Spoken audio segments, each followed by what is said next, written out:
தவறான ஃபீல் உங்க பிள்ளைகளுக்குள்ள வர்ற மாதிரி நீங்க நடந்துக்காதீங்க. நான் கெட்டவன் என்ற ஒரு ஃபீல் அவர்களுக்குள்ள வர்றது மாதிரி நீங்க நடந்துக்காதீங்க.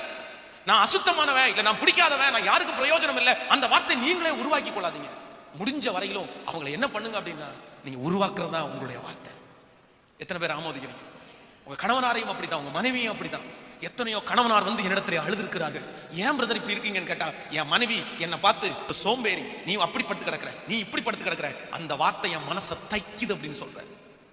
இப்பதான் பாஸ்டர் எனக்கு நஷ்டமாச்சு, இப்பதான் பாஸ்டர் என்னால வேலைக்கு போக முடியல, இப்பதான் என்னமோ நஷ்டமாயிட்டேன். ஆனா இப்பதான் கொஞ்ச நாளா வேலைக்கு போக முடியாம, நான் படிச்சது ஒண்ணு பாஸ்டர், நான் வந்து வேலை செஞ்சது ஒண்ணு, பழகுனது ஒண்ணு, இப்ப அந்த வேலை எனக்கு கிடைக்காதனால கொஞ்ச நாள வேலைக்கு போக முடியாதனால என் மனைவி வீட்டுக்குள்ள வந்து ஒரே டார்ச்சர்.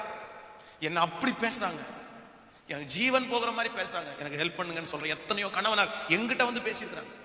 எத்தனையோ மனைவி என்னிடத்துல வந்து சொல்லியிருக்காங்க, பாஸ்டர் என் கணவனார் என்ன ரொம்ப வருத்தப்படுத்துறாரு, என்ன ஏதோ ஒரு வார்த்தையை வச்சுட்டு பேசிட்டே